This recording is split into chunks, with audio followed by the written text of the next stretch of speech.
Lisa Copeland is a registered dental hygienist. She's worked in dentistry for a long time, and I've known her for quite a while.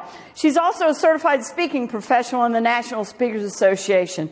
I'm honored to be one of those as well, and it's an earned designation. Only 12% of the members of the National Speakers have earned that designation, and they have thousands of members worldwide. She knows the business of dentistry. She spent 30 years sharing her expertise all over the world.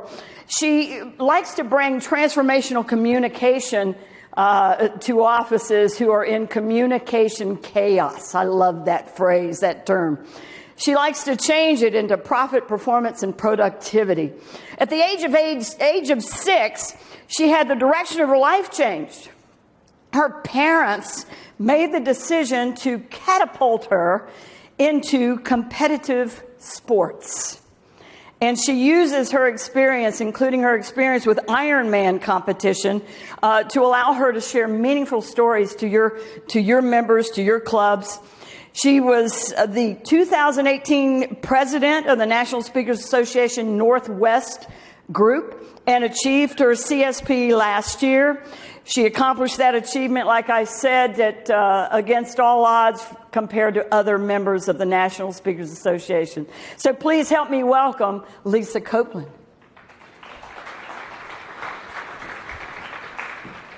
Thank you very much. Thank you. Thank you. Glad to have known each other forever.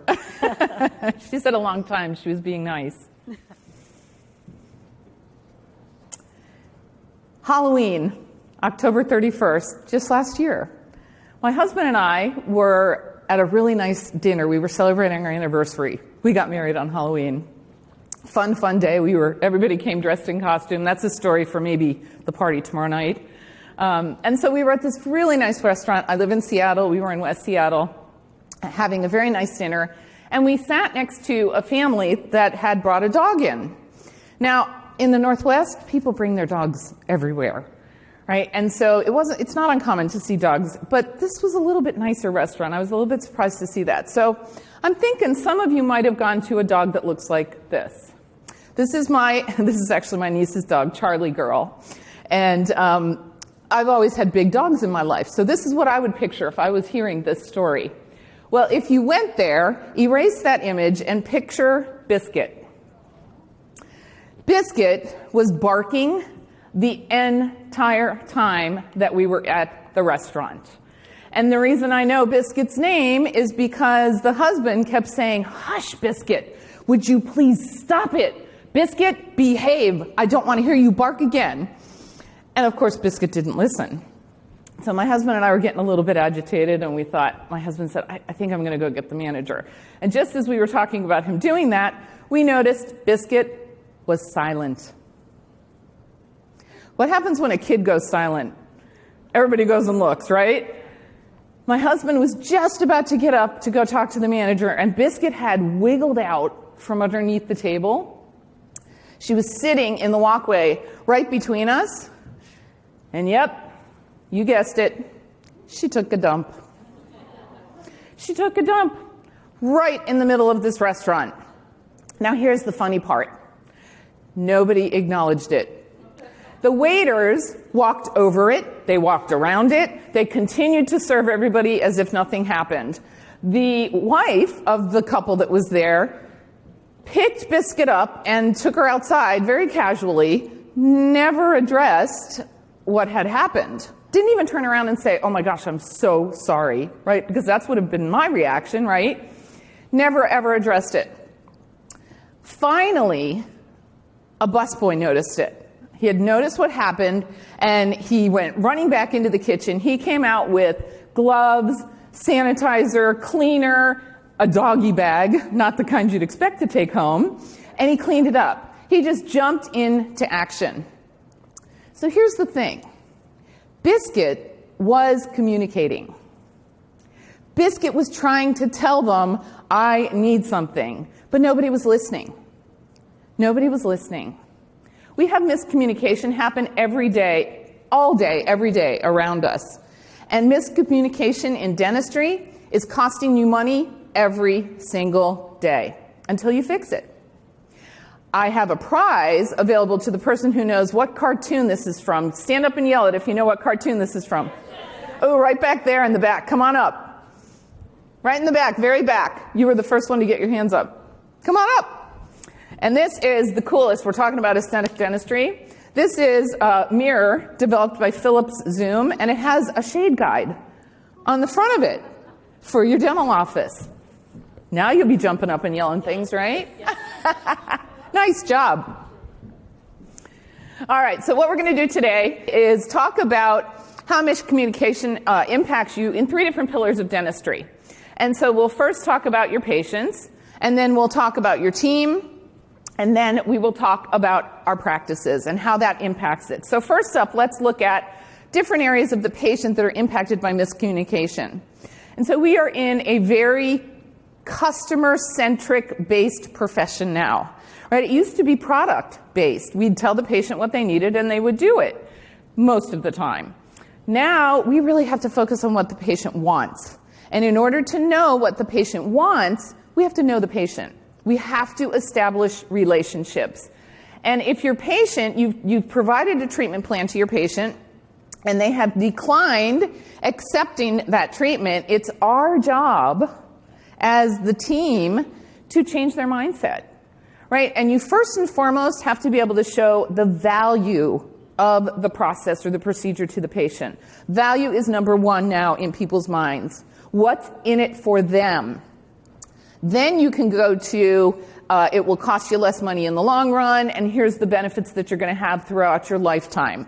Right? And that's how we used to start those conversations. But putting the value first and really helping the patient to understand what's in it for them is going to help them accept that treatment plan. Make sense? Yeah. Okay. Referrals. We get referrals from many, many different places within dentistry. If we don't have referrals coming in, just like Benji said, if we don't have referrals coming in, our practice is diminishing. Right? And so we want those referrals. And we get them from other practitioners in the area. We get them from other dentists in the area, other medical practitioners in the area. Dentistry is moving into collaborative care or into integrated care, just like Benji and his partner are doing. Right? They're not both in dentistry, but they're working really well together to create an experience for the patient. And so if a referral is coming from within, meaning from a patient, that's an indication to you that the patient is happy in your practice. And they're referring people like them. So happy patients refer happy patients. Do you agree? Unhappy patients tell everybody how unhappy they are, right? And they don't refer people. They don't refer people. Or if they refer them, they refer a person just like them. You know what I mean? Everybody's shaking their head smiling because we all have that, right? We want the happy patients to be referring the happy patients, and that's an indication that they trust you, they have confidence in your office, and they are saying thank you. Right? Remember to recognize that. Also, if a patient refers to you, make sure that you recognize that they've done that for you, because that's huge, and you want to keep that happening. So the next one leads into kind of from an unhappy patient. They might leave the practice. Well, years ago, if a patient was unhappy with an experience they had in our practice, they would write you a letter, or they would call, or they maybe would send an email. Right? It was a one-on-one communication. Well, now, social media has allowed people to plant reviews on one social media platform, push a button, and it goes everywhere. Everywhere. And so we have to be very, very conscious of creating a positive experience with our patients, because reviews get out into the social media, and that's what people go to find anything in our society now. And so we really want to focus on that. How many of you have had a patient leave the practice and give a bad review? Yeah? Everybody's had that happen to them. And it's humbling, right? You read it and you think, oh, but that's not really what happened. But we can't go back and change that situation, right? So we want to make sure that the experience is very, very positive for everyone that comes in.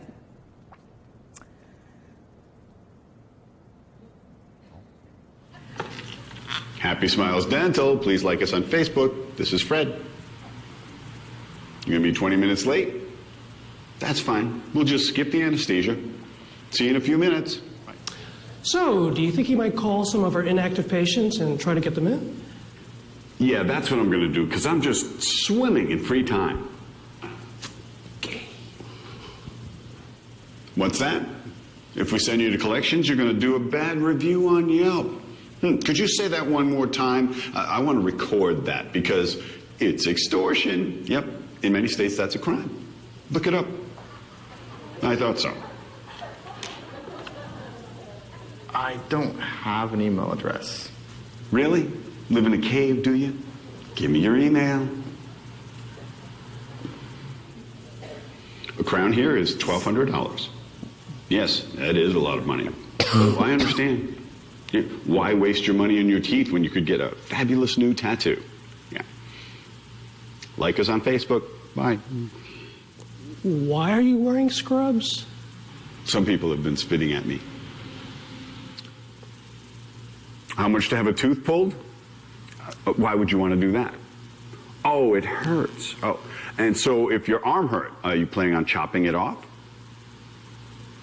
Just curious. Can you come in at 2? What's with that shirt? It's my new design. I'm designing scrubs. Do you like them? Sounds like you want the cheapest dentist.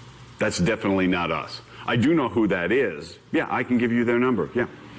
Yeah, we redo their work all the time. Yeah, okay. Is it okay if I pay later? It's so not okay, I can't begin to tell you. Well, what's your payment policy? Here's our policy. Either the credit card comes out or the crown comes back off. Like us on Facebook. Bye. Oh, you get your teeth whitened at a hair salon. That's great. Good deal. Yeah. How about when you come in for your next cleaning, we put in a few highlights? How's that sound?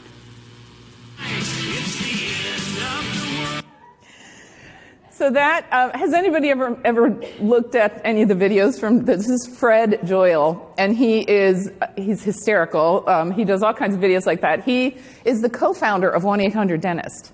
And he has blogs. His blog is called Ask Fred. And then he does all these videos about poor marketing, poor customer service, and he has a consulting business about practice marketing. So very, very fun. But it gives you a great, isn't that some of the things that you kind of want to say, or you do say under your breath sometimes, right? When your patients are there, and it's all about communication, right? The way that we positively communicate to our patients, we're going to have a much better impact than some of the situations that were really over the top in that video. But think about the way that we say things to people sometime. It really comes out differently, or they perceive it differently than how we actually intended. So next, we'll look at talking about how miscommunication can impact the team. And high-level communication, when we have high-level intentional communication in our practice, it presents, or it allows for open communication. People feel safe to be able to say their mind, right? They also feel it feels like a place where they can be very honest and still have the same relationships afterwards. And so building that teamwork, and this starts, it's every day, every week, every month, every year, we're working on our communication process. And with us in dentistry, having that team communication on a regular basis is super important to level up our dental practices. And so think about, how many of you have a morning huddle? Morning huddles, or afternoon. A lot of people do them in the day before, right? Super important for us to have that active involvement of looking at the schedule and how is it going to play out for the day. Because you usually can see things like, oh, well, the doctor's going to have to be in 3 different places here. What can we do to, help that situation, because we know it's not going to be good. So morning huddle is super important. Weekly meetings, weekly department meetings, because each department has different needs. And so we would have a hygiene meeting on the same day. We'd all have them on the same day, but admin would meet, hygiene would meet, and if there was more than one doctor in the office, they would meet. So a weekly meeting about the department needs, what's going on, what do we need to change, what do we need to adjust. Monthly meetings you want to have on the whole, with the whole staff. And if you have part-timers, anybody have part-time people in their offices? Yeah, happens a lot these days. Make sure you include them. Have them call in on a video conferencing line, or just have them call in on a conference line so they can hear and be involved. I've been, because of the way that my career kind of played out, I was always a part-time employee. And so I would work 2 or 3 days a week in a dental office, and then I had my speaking career. And they would forget to tell me about the things that had happened in the meetings, or they didn't take notes, or everything changed. I came back in and I'm like, well, wait, that isn't what we were doing last week. And so don't forget about that part-timer, because I've been in those shoes, and it's not because they don't want you to know, it's just because you're not there, right? You're not present at that time. Your annual meetings. Super important for you to have an annual meeting either at the end of the year or like this, the beginning of the year. Is anybody using this as kind of their annual meeting to sort of jumpstart their program? Yeah? Oh, well, tell me where you were going. Well, we just have an annual meeting, but we tend to do it in the beginning of April. Oh, okay, so you wait till April. For our really busy summertime. Yep. That's a good time of year too. So end of year, beginning of year, summertime, or April, because you're ramping up for your busy season. Busy season. And so that annual meeting, you want to set your practice up for success. And you're doing that by looking at what you did. You have to look backwards in order to move forward. So you have to review the year and look at, here's what our goals were for last year. We hit the mark on 4 out of 6. And here's where we missed. Do we want to reattempt that goal, or do we want to readjust? Do we want to go in another direction? We can't be perfect, right? Everybody wants to be, but we're not perfect. And you need to be able to say, yeah, that did not work like we thought it was going to work. Let's move forward and try something else. And so for your annual meetings, well, you had a good idea. So what do you do at your annual meetings? How do you do them? That's exactly what I wanted to hear.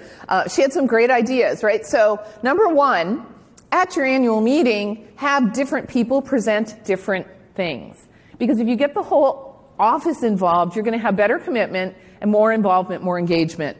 And so if you want to improve your whitening, for example, there's usually somebody in the office that's the whitening cheerleader. And so have that person present. Have a sales rep come in and talk to you about the new whitening procedures or processes or products that you use in your office, so everybody's on the same page, right? So bring other people in, insurance agents, or anybody that relates to the staff or the employment salaries, right? Have somebody come in and talk to you about that.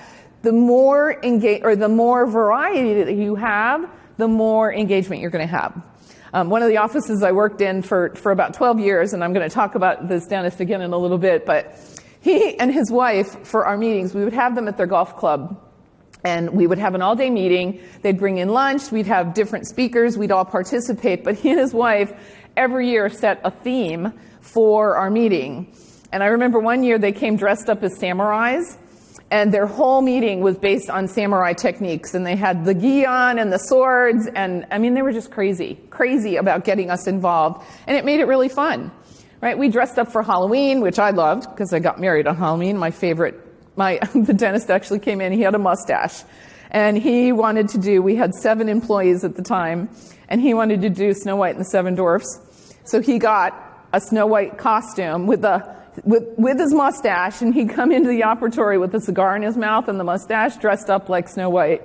And then we were all the dwarfs coming in after. So make it fun, right? Everybody likes to have a good time. Right? Your job, you spend so much time at your employment, and with your job, the more fun you make it, the more engaged you are, and the better you get along, the more profitable your business is going to be. Because people recognize a happy team. They hear you, they see your interaction. Your patients recognize that, and they want to be part of it too. Right? And I'm kind of preaching to the choir here because I know you guys are very involved in your offices, or you wouldn't be here at the Seattle Study Club, right, with your colleagues and with your bosses. So the communication process it really is just that. You have to have a process. I'm a big fan of templates and process and really following them and sticking to them, because you're going to exceed. You're going to succeed at a level that you probably couldn't have if you didn't use them.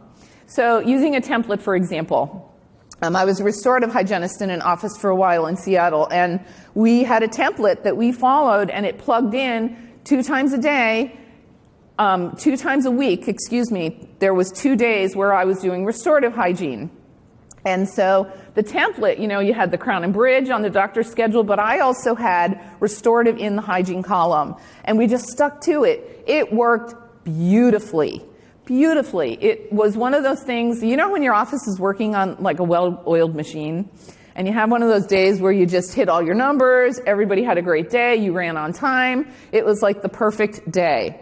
And that's what would happen on the days that we did this because we followed a formula. Same thing happens with communication and the process of communication. But here's the thing.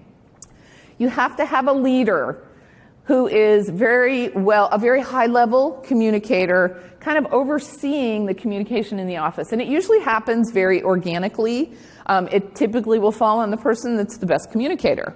And you want to have patterns so everybody can feel free to speak the way they would like to or the way they need to and still feel comfortable within each other. Make sense? So you've got to have those checks and balances. And when we do workshops on the communication, I go much deeper into the processes of communication. But I love this picture, the girls holding the signs. These are from a social media company. They make all different signs for your offices. But I love the signs that you can get anything on. So company culture rules. All companies have to have strategy. The strategy is the how. The strategy is the why. And how are we going to get there, and what do we have for money? How do we do it? How do we get there? And strategy is super important for all of our companies. However, the culture dictates success. Culture trumps strategy. Right? And so think about in your office, the culture is the beliefs or the behaviors of all of us. It's the way that we act when the boss isn't there. That's the culture of the company. And your patients, again, will see that culture come through and through. These are new statistics about culture trumping strategy. They just came out. I swear it's still on my email. That it's from the Gallup report on workplace environment, and they're talking about your employees are actually your walking employment brand. And so everything we do, everything we say, people are watching. People are watching within our dental offices and without, right? Outside of our dental offices, we are the walking billboards, we are the walking brands for our offices, and we need to represent that professionalism, right? And if you want your practice to be up here, that's where we always want to be operating. Make sense? All right. This is a video, I think, coming up. All right, so a couple years ago, my husband and I went on a canyoneering trip in Zion. We went with 2 other couples. And we were planning on doing a lot of different activities, and one of them happened to be canyoneering. 6 of us were going, only 2 of us had real experience in rock climbing, using a harness, rappelling. There was a lot of variables that many of us didn't have the skills in.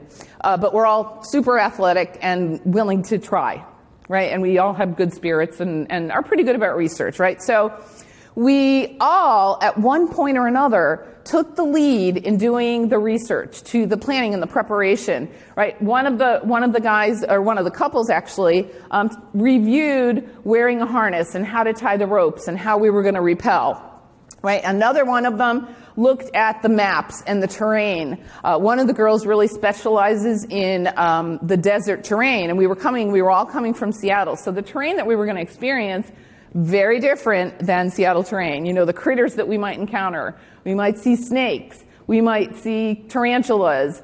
And dehydration, right? You have to drink so much more when you're in the desert. And so we did a lot of research on that. My husband is in the pink shirt there, and the rental house that we were staying in, we were actually rappelling off of the roof to practice our techniques. And Scott, our friend, was kind of reviewing the process. And so we went into this with, everybody had different fears. And when we go into something that we're not comfortable with, or when we go into change, we tend to have a little bit of apprehension because we like things to go the way we plan them. And we are all very predictable as far as the processes that we follow. In dentistry, we really do have to follow processes because we have to stay on time, right? We have a schedule to be accountable for. And so my apprehension going into this was I have a little bit of a fear of heights, and I was very nervous that the rope wasn't going to hold me when I stepped off that edge because I don't like heights a whole lot. And the other challenge for me was, had I paid attention, I have a little bit of a diversion to my attention sometimes, and I was thinking, oh my gosh, was I really paying attention? Do I remember how to do these ropes? And so as we were dropping into the crevasse, that's me dropping in, and we had to kind of climb down in there first, and then we hit the area that we had to repel. And so I was okay going in at this area, but then when I had to start putting the harness on and start rappelling down in, I was really nervous. And so there was 6 of us, and I kept stepping back, right? I kept stepping back, and oh, no, you go. No, you go. And my husband knows me well enough. We've been married for 26 years. My husband said, you got to go. You got to go because I know you, and you're backing up because you're afraid. You're backing up. He didn't say it that way, but he knew exactly why I was backing up, right? And we, as dental professionals and the offices that we work in, we can push each other in a direction to empower somebody to do something. They might be a little bit afraid to do it, but as a leader, you can push them forward, right? And that's how, when we know each other really well, you can push them forward. So here we are rappelling down in, and you'll notice we have wetsuits on. We went to a canyoneering shop the day before to get a little bit more information about the hike we were going to be doing. It was called Subway. Has anybody been there, done that? It's in Zion National Park. No? Yeah? And so went to this shop, and they said, oh, you guys, you got to rent wetsuits. I'm like, what? We have to rent wetsuits? It's 80 degrees. They said, no. You're going down into the canyon. It's 55 degrees in the canyon, and there's pools of water at this time of year that you cannot walk through. You have to swim. So we wiggled into our wetsuits. We ended up wearing them all day. It was a 10-hour day. We wore them all day. Now, here's the thing. I was afraid to rappel down in, but I'm a competitive swimmer since I was age 6. So guess who did the swimming during the swimming part, right? So everybody, we put our stuff in big, huge garbage bags. We put them up on my head, and then I doggy paddled over to the other side. I came back, and I got another bag, and I doggy paddled over the other side, because some of the people were very uncomfortable with swimming through dark, cold water. Doesn't faze me a bit. I'm an open water swimmer. I like it. I look for critters, right? And so we all took the lead at different times during the day. And each one of us brought a beautiful strength to the day that actually made it a more enjoyable day. So here we are at the end of the hike, 10-hour day. It was exhausting. It was hard. I wanted to cry at some points. It was exhilarating. It was beautiful. It was so many emotions for all of us throughout the day. And every single one of us will tell you this was one of the most memorable trips we have ever had, because it was so scary, but it was so fun, and we didn't know what we were doing, but we did it, right? It was all of those things. That's what we can do for each other in dentistry as well. In dentistry, we all have to be leaders at different times. There's no one person that fits that perfect role. And the more leaders you have at different times throughout the day, throughout the month, throughout the year, the better off your practice is going to be, because you're going to know each other's strengths. You're going to know how to work with each other. That's the beauty of having a staff that doesn't turn over very often either, right? Because you really get to know each other. So leadership is very, very bi-directional. And by implementing leadership, we're going to reduce that turnover. More people become more engaged. Because if I asked you to help me with a project, you're much more likely to be involved in that project and in the delivery of that project than if it's just me saying, okay, here's what I learned and here's what we need to do. And so in your huddles in the morning, this is a great huddle tip. And I read this years ago in one of the publications. I can't remember where it came from even, but in your huddles in the morning, Have a week where a different person does the huddle or is in charge of the huddle, going through the charts, talking about what the day is going to look like. So every week, it's going to be Mary this week, it's going to be Ron next week, it's going to be Susie the week after that. Have somebody different run the meeting, because each of us brings a different flavor to the meeting. I'm a hygienist, so I'm going to look more at the hygiene side of it, of course, right? The assistant's going to look at it from a different perspective. The administrative assistant's going to look at it from a different perspective as well. It helps you to walk in other people's shoes. Because if you haven't done that, you really don't know what they experience day in and day out. It was one of the best things we ever did. The other thing we did that helped a lot was, instead of, and this is how we used to do ours, we have a staff lounge. Everybody has a staff lounge, right? We'd come in and we'd sit in the staff lounge, and we would go through our charts individually, and then we would talk a little bit about the day. We started doing it in front of the computer, standing up. Standing up. People are much more engaged with what's being talked about than if we're sitting in our comfortable staff lounge where we typically have lunch. And so just simple ideas that actually help increase or improve your communication throughout the office. And then last but certainly not least, because we are working so collaboratively together, excuse me, we're going to increase our productivity.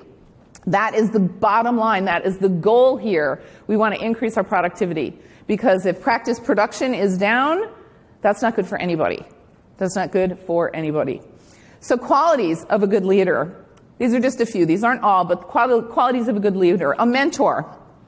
Somebody that's going to push you, just like I was talking about my husband, you know, Lisa, you got to go. I know you got to get off that ledge, right? Somebody that's going to raise you, elevate you, where you don't think maybe you can do it. Mentors are a beautiful thing to have in your life. I had a boss several years ago, and there was 9 of us on the team, and our team would walk through fire for this boss. We went above and beyond our goals every single year. We just blew them out of the water, because this woman was so amazing at empowering each of us, not the team in general, but each of us. She could find that skill that she knew you were going to be really, really good at. You just needed a little bit of time to hone in and perfect. She was a beautiful mentor. I appreciate everything she ever did for me. Team player, right? Everybody pitches in. Has anybody worked in an office where people would say, that's not my job? I'm not going to do that, right? First job I ever had coming out of hygiene school, it was one of those offices. And we were so far behind in hygiene, and I didn't have anybody to perio chart, and people would just, that's not my job. I can't do that. And I didn't last there long, because I'm a team player. I like being part of a team player. Excuse me. And so the dentist that I was telling you about that dressed up as Snow White, biggest team player I have ever worked for. I vividly remember a couple days where, you know, the days where it looks good on paper, and then for some reason, you don't know what happened really until you go back and look at it the next day, but it just went horribly. And so hygiene's running late, doctor's running late, hygiene's waiting for exams, sterilization is just piling up. Have you seen this view? Right? Instruments everywhere. Nothing is going through the ultrasonic. Thank goodness lunch is coming, because we're going to work through our lunch, but at least we're going to catch up. And many times when that happens, the doctor will be doing a procedure, and he really doesn't need to be in the operatory, you know, for a lot of the procedure. Let's say they were doing a crown and the assistant's making the temp.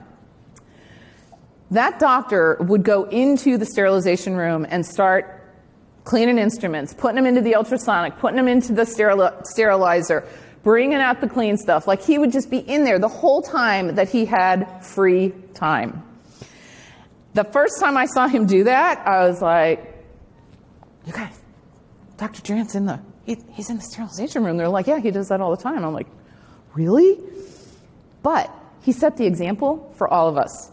There was not one thing in that office that we wouldn't do for each other.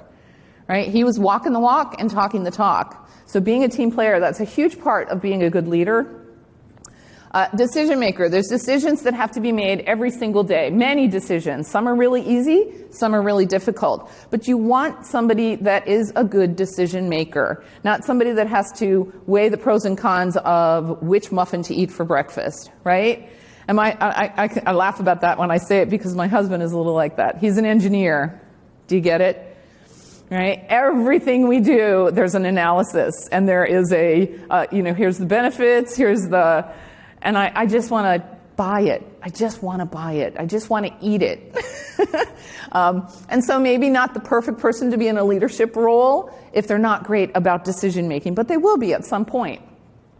And then a high-functioning communicator. HFC, you'll see this abbreviated in communication skills. High-functioning communicator is somebody who is really, really good at communicating with everybody.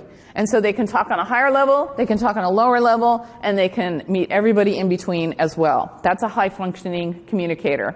Super important for us to have high-functioning communication processes in our practices. The better your office communicates with your patient and with each other, the better or more practice revenue you're going to have. You're going to elevate your game significantly. And so speaking of communication, we're going to practice an activity in communicating. So what I want you to do is just take a blank piece of paper. You're going to need two sides to it. So just a blank piece of paper. And I'm going to give you instructions. While you're looking for a piece of paper, I'm going to give you instructions on what we're going to do. When we start the activity, 3 things I want you to do. Number 1, just be silent. Number 2, listen. And number 3, follow the directions. And I'm going to kind of rapid fire the directions at you. Everybody ready? We got a piece of paper? All right. Number 1, draw a circle on your paper.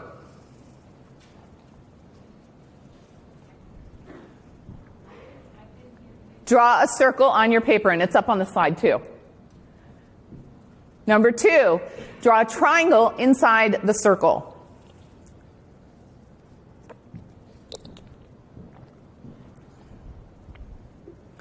Number 3, draw a square in the corner.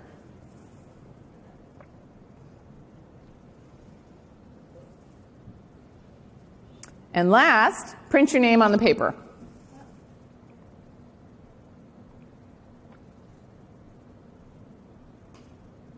So I love the setups of these tables. So now what I want you to do is show each other your drawings. Show each other what you came up with. I hear people laughing. I see some giggling. What happened? They were all different.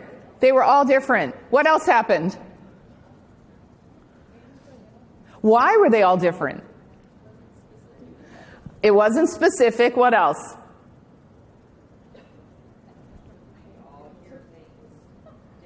Perception. Perception. Everybody's perception is different. So now what I want you to do is we're going to flip it over, and I'm going to give you much more specific directions. The intention of this exercise is for you to recreate a drawing that I did based off the directions I'm going to give you now. Okay, so here we go. Everybody ready on the clean side? All right. In landscape view, not portrait, landscape view, draw a circle 5 inches in diameter in the center of your paper. And don't worry about measuring. I see people going, oh, how big's 5 inches? I'm not really sure, because I'm one of those people. Secondly, draw a triangle inside that circle so that all 3 corners touch the circle. Oh, I can tell you guys are in the dental profession. Everybody is so precise in the way you're drawing. I love it. All right, number 3. Draw a 1-inch square in the bottom left corner of your paper. 1-inch square in the bottom left corner of your paper.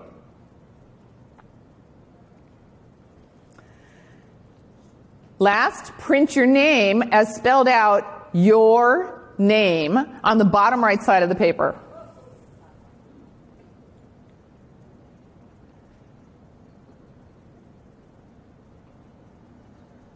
Bottom right side. All right, now show each other your drawings. What do you think? A little bit better? You come a lot closer? This is what your drawing should look like. How many of you got there? Yeah, way more than the first time, right? Because I was very specific in my communication. I gave you very, very clear directives. In dentistry, when we talk to our patients, we forget how long we've been in dentistry. And we have a very, very specific vocabulary that we use. And we sometimes forget the patients are hearing this for the very first time. And the more complex the procedure that we're talking about, the faster you're going to lose the patient. And so when you're talking to your patients, or even just external clients, like a vendor that might be coming in to sell you products, right? You have to think about, how can I say this that they'll understand it? Because it's all about us and how we communicate, not about how the patient or the person is perceiving, right? So here's a video on a couple trying to practice active listening and perception. It's just, there's all this pressure, you know? And sometimes it feels like it's right up on me, and I can just feel it, like literally feel it in my head, and it's relentless. And I don't know if it's going to stop. I mean, that's the thing that scares me most, is that I don't know if it's ever going to stop. Yeah. Well, you do have a nail in your head. It is not about the nail. Are you sure? Because, I mean, I'll bet if we got that out of there... Stop trying to fix it. No, I'm not trying to fix it. I'm just pointing out that maybe the nail is causing... You always do this. You always try to fix things when what I really need is for you to just listen. See, I don't think that is what you need. I think what you need is to get the nail See, you're out. not even listening now. Okay, fine. I will listen. Fine. It's just... Sometimes it's like there's this achy... I don't know what it is. And I'm not sleeping very well at all. And all my sweaters are snagged. I mean, all of them. That sounds really hard. It is. Thank you. Ow! Come on, if you would just... Don't... Try to see things my way, but I have to keep on talking till I can go on. We can work it out. We can work it out. How many of you have been in a situation like that before? Yeah? I can relate to that on so many levels of different aspects of my life. And don't try to fix it. What's your favorite line out of that video? Mine is, my sweaters are all snagged. All of them. He's like, what? Of course they are. All right. Another really easy technique that we can use during communication with each other, with our patients, they're called verbal softeners. And if you've ever taken a sales training 101 course, they talk about using verbal softeners. It's replacing more abrasive words with words that make you more likable and less confrontational. Right? And so think about, one of my favorites is perhaps. Perhaps we should look at a different direction for this. Or what would you think about? Right? Instead of saying, clearly, you made a mistake. Because if anybody says that to you, what are you going to do? Either you're going to cower, or you're going to go, well, listen here, right? You're going to have two very negative reactions. Clearly, you've made a mistake. Where you could say, perhaps you misinterpreted what I was trying to say. That's exactly the same thing, but doesn't it sound a little bit better, a little bit less abrasive? And so using these verbal softeners, and you'll find that you are more comfortable with some than others. Perhaps just rolls off my tongue. It's not as easy for other people. And so you have to just look at the words and think, well, what works in my vocabulary? I've always worked in offices. I've been in implantology my whole dental hygiene career. And it's always the prosthetic side. So I love the nitty-gritty. I did the restorative hygiene and all of the implant, you know, take it all apart, put it all back together, clean it up. Love, love, love that part of it. The other girl in the office, all she wanted to do was prophies. We made a beautiful team because I wanted to do everything else, and she just wanted routine. She wanted to do, she was great at prophies. She was really, really good at talking to patients about prophies and other aspects of the dental hygiene. But when it came to the nitty-gritty, I loved doing that. And she saw the kids. That was part of my strategy right there. I was never in an office where I worked with children, because I started in implants in the 80s, and kids didn't do implants, right? And so I never worked with children. She was brilliant with children, and I would listen to her. Occasionally I would have to see a child, and I would listen to her, and I picked up so much of her vocabulary of how to work with children better than my approach, because I don't have kids either. So it was a completely different aspect for me. And I learned so many great words. Same thing you do with the verbal softeners, right? You listen to somebody say something and you think, oh, I'm going to steal that, but I have to tweak it just a little bit. But those verbal softeners really help when you're delivering information to the patient, especially if it's a difficult situation to talk about with the patient, or if it's something, and we get to know our patients very well because we see them quite often. We see them way more than they see their medical practitioners, and so we know them. And you look at the schedule and you go, oh, Susan's coming in. I can't wait to see her. She was going on an African safari last time she was in, and she was taking her grandkids. Can't wait. And so it's tough to break bad news to them sometimes if they need a pretty significant dental procedure, because we feel we have a personal connection to them. And so choosing our words very selectively can help. So last pillar we're going to talk about this morning is the practice and how miscommunication impacts the practice. And so if we have a loss of production, right, that's going to impact everyone. It doesn't just impact the owner of the practice. It trickles down into every single one of us. And what can happen is you might not get that raise that you were kind of hoping for because you had plans for that money. If you don't get the raise, you're definitely not going to get the bonus, right?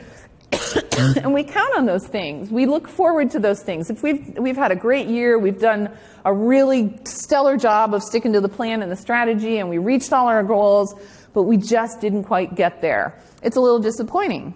Well, it can also have an impact on your family income, because if you're not getting the raise or the bonus, that means you're going to have less money next year going through the year, because cost of living is going to increase and you're still at that same pay scale. And then worst case scenario is you can lose your job, right? You can lose your job, and that's going to really impact your family and your income. And so really it's our job as a team to collectively always be thinking about practice revenue. How can we change things? What can we do differently? That's the beauty about what Benji talked to you this morning, cosmetic dentistry.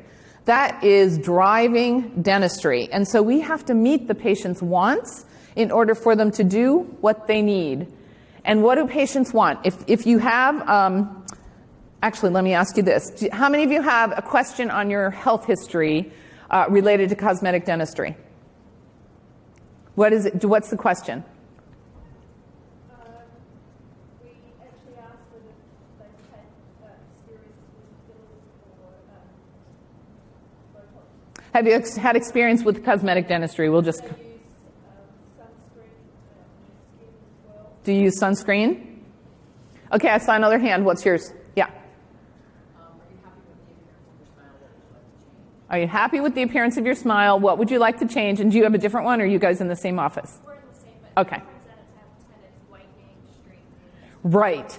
And so what I challenge you to do is, and you had part of your question was open-ended. Take your closed-ended questions and make them open-ended. The question we use in our health history is, how would you like to improve your smile?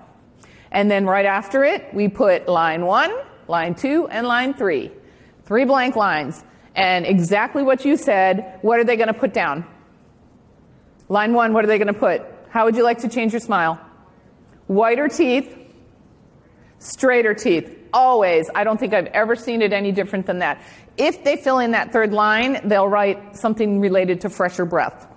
But they don't typically do that. Whiter teeth, straighter teeth. People are spending billions of dollars in the over-the-counter whitening sales. We want to bring that whitening into our offices.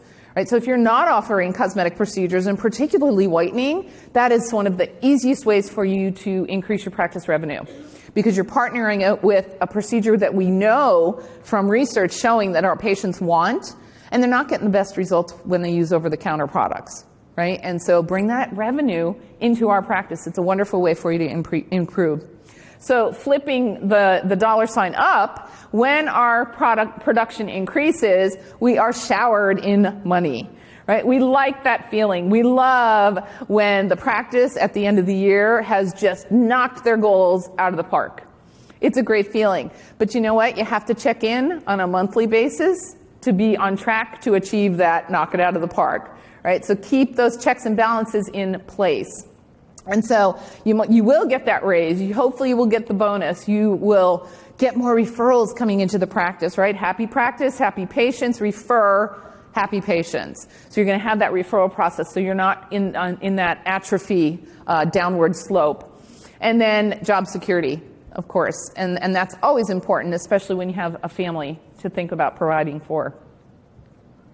So remember in the beginning of the day, in the beginning of my session, we were talking about a dog that had ruined our evening. What was the dog's name again? Biscuit. Yeah, Biscuit. And so my husband, after that event, we were just so discouraged. The manager had never, ever come over, and he had never even acknowledged that it had happened, never offered to comp our meal, like nobody acknowledged it. And we were talking to him on the way out. My husband said, and my husband is a very quiet person. I'm the type A, he's the B. And very quiet, but he's very firm when he needs to be. And he said, I really feel like we need to talk to the manager. And so we were talking to him as we were leaving, and my husband noticed that about 20 feet away was Enrique, the busboy, the part I didn't tell you about.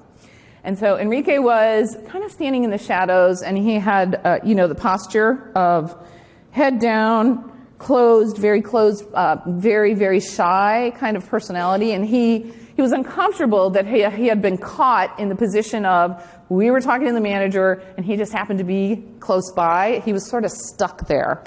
And my husband looked over at him, and he said, come on over. And Enrique walked over, head down, not much eye contact, and my husband stuck his hand out, and he said, hi, I'm Robert. He said, what's your name? And Enrique said, I'm Enrique, sir. Enrique was working nights. He was going to community college during the day. He had a family to provide for. And we found this all out by talking to him in front of his manager. And my husband said, Enrique, I just want to thank you for seeing a problem and stepping in. You were a hero tonight in our eyes because you really helped salvage our anniversary dinner. It was going downhill fast, and I just want to say thank you. And Enrique's posture went from shoulders down, head down, and as my husband was complimenting him, he turned into this person. Beautiful, glowing smile, like that smile that, and this is not Enrique, but that smile that people smile with their eyes. Right? He just lit up. And we were on our way home, and I said to my husband, why? And I knew why he did it. I just wanted to hear his reasoning. I said, why did that happen the way it did? And he said, Enrique needed to be recognized. He needed to be appreciated. He said, so many people at a higher level in this restaurant tonight missed the mark. And he said, Enrique, the busboy, saw the problem and fixed it. He took the initiative to fix it. He needed to be recognized in front of his manager. He needed to be shown that appreciation. And so we've talked a lot about today about communication and what we can do differently, maybe to help to increase our practice revenue. But it starts here. It starts now. It starts every day in our lives. It's the busboy. It's the waiter. It's the hotel staff. It's the woman in the bathroom that cleans up after us. It is the bank cashier. It's the teacher. It's every single person that we have to interact with intentional communication. Right? And there's actually a very simple answer to starting intentional communication. Do you want to know what it is? Yeah, I thought you would. All right. It is treat everybody with respect. Treat everybody with respect, and treat everybody with the act of appreciation. Simple. It's the first place that we can start. As a matter of fact, we have just a few minutes left. Let's everybody stand up. We're going to practice right now. What I want you to do is turn to the person on your right and say, I appreciate you and I respect you. I appreciate you and I respect you. All right, turn to the person on your left.